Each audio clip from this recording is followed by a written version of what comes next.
दोस्तों अगर आप बीए इंट्रेंस एग्जाम की तैयारी कर रहे हैं तो ये वीडियो आप सभी के लिए बहुत ही महत्वपूर्ण होने वाला है।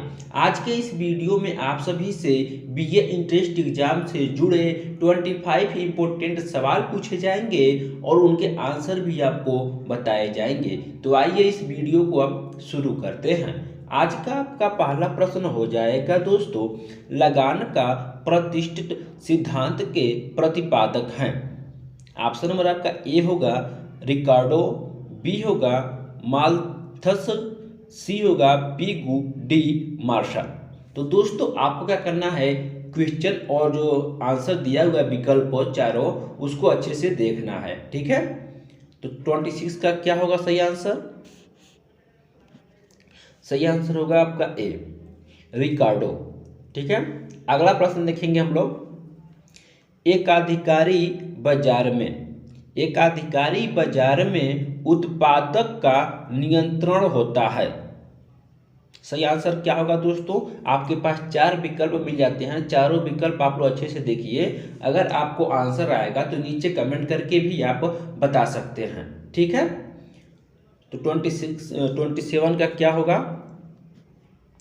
सही आंसर होगा आपका बी केवल पूर्ति पर, ठीक है।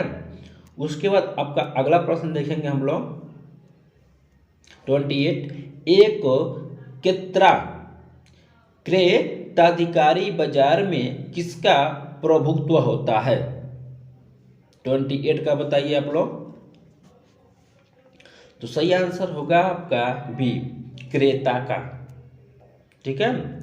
अगला प्रश्न देखेंगे, निम्न में से कौन सी दशा पूर्ण प्रतियोगिता में नहीं पाई जाती है?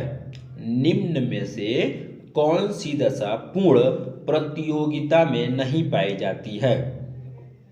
29 सही आंसर होगा आपका सी वस्तु विभेद। अगला प्रश्न देखेंगे, एकाधिकार प्रतियोगिता का विचार सर्वप्रथम किस अर्थशास्त्री ने दिया था? नंबर 30 में क्या बताइए? तो सही आंसर होगा आपका डी प्रो चैम्बलरिन। अगला प्रश्न देखिए आप लोग, अर्थशास्त्र के कल्याणकारी विज्ञान के रूप में किसे प्रस्तुत किया है? तो किसे प्रस्तुत किया है आपको बताना है। नंबर 31 का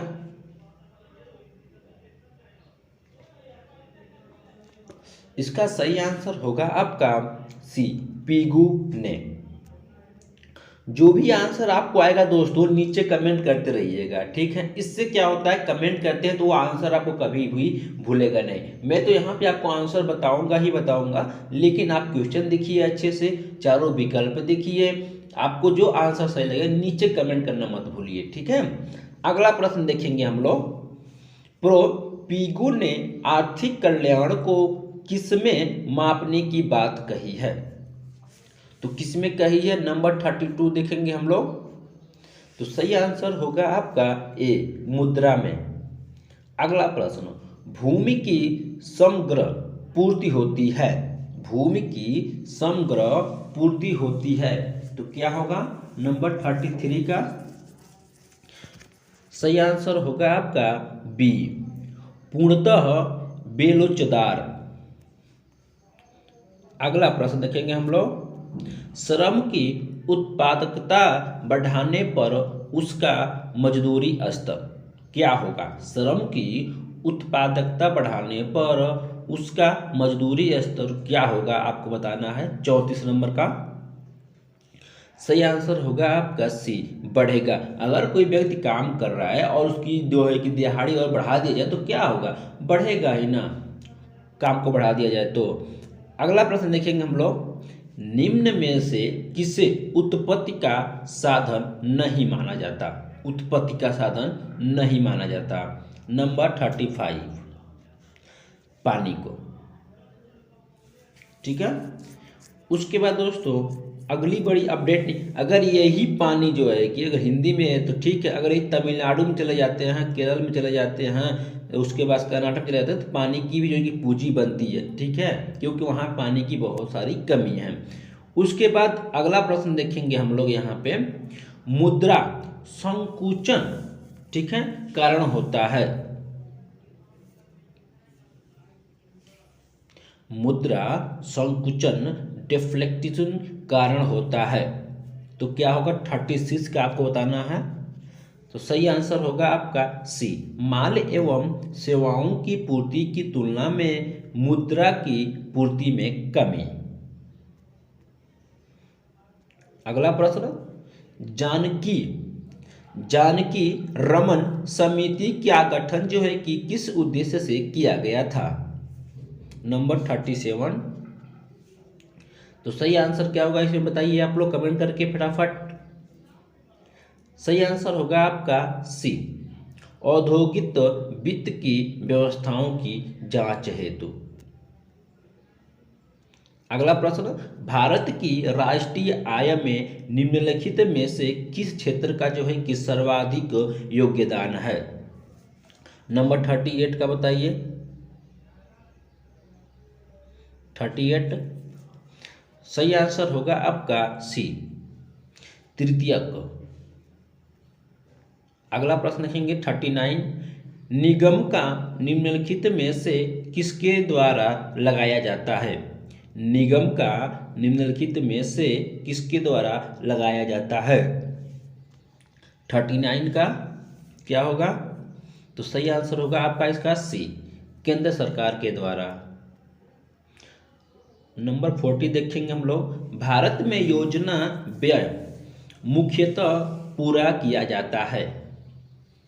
भारत में योजना व्यय मुख्यतः पूरा किया जाता है, तो क्या किया जाता है, आंतरिक उधार व अन्य साधनों से, यानी कि ऑप्शन नंबर आपका एक यहाँ पे करेक्ट हो जाएगा। अगला प्रश्न देखेंगे हम लोग, जनसंख्या घनत्व, ठीक है, जनसंख्या घनत्व का अर्थ है, तो क्या होगा 41 का सही आंसर होगा आपका ए, प्रति वर्ग किसी क्षेत्र में रहने वाले व्यक्तियों की संख्या। नंबर 42, निम्नलिखित में से किस प्रदेश को भारत का सिलिकॉन राज्य, सिलिकॉन स्टेट ऑफ इंडिया कहा जाता है। ठीक है, नंबर 42, इसका भी सही आंसर आपका हो जाएगा सी, कर्नाटक। अगला प्रश्न, निम्नलिखित में से किस संस्था का संबंध भारत की कृषि एवं ग्रामीण वित्त की आवश्यकता तर्क की समिति है। नंबर 43 का बताइए। सही आंसर होगा आपका सी, नाबार्ड। नंबर 44 देखेंगे हम लोग, गोल्डन हैंडशेक स्कीम किससे जो है कि संबंधित है, तो किससे संबंधित है आपको बताना है। नंबर 44 का बताइए।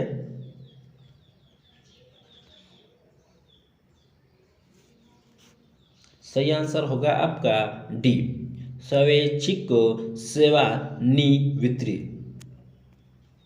अगला प्रश्न देखेंगे हम लोग 45, किसी प्रकार की मांग वाली वस्तुओं पर कर लगा करके अधिक राजस्व अर्जित किया जा सकता है। 45 का बताइए। तो सही आंसर क्या होगा इसमें, सही आंसर आपका डी होगा, बेलोचदार। अगला प्रश्न, अनुसूचित बैंक में अभिप्राय उन बैंकों से है, किन बैंकों से है बताना है आपको। 46 का सही आंसर आपका होगा डी, जिनका नाम रिजर्व बैंक की दूसरी अनुसूची में सम्मिलित किया गया है।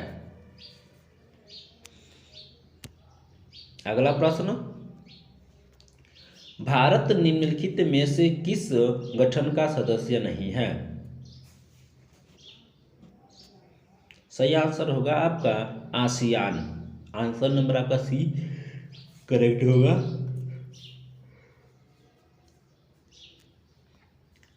अगला प्रश्न देखेंगे हम, ग्रेशम का नियम निम्नलिखित में से किससे संबंधित है? नंबर 48, मुद्रा के प्रचलन। सही आंसर आपका होगा आपका सी, मुद्रा के प्रचलन। बढ़ेंगे अगले प्रश्न की तरफ में हम दोस्तों। अब सुपर सुपर सुपर 301 क्या है? तो क्या है दोस्तों 49 का बताइए। यह अमेरिका व्यापार कानून की वह धारा है जो उन्हें अपने आयात पर जो है कि उच्च सीमा शुल्क लगाने की शक्ति देती है। ठीक है, इस वीडियो का लास्ट प्रश्न रहेगा आपका आज का ये, यदि पूंजी स्टॉक सदैव अस्थायी है तो मूल्यह्रास है। सही आंसर होगा आपका सी, 0। तो दोस्तों 25 इम्पोर्टेंट सवाल में से आपके कितने आंसर सही किए नीचे कमेंट करके जरूर बताएं। ऐसे ही और सारे वीडियो देखने के लिए चैनल को सब्सक्राइब करके बेल आइकन को प्रेस जरूर करें। धन्यवाद।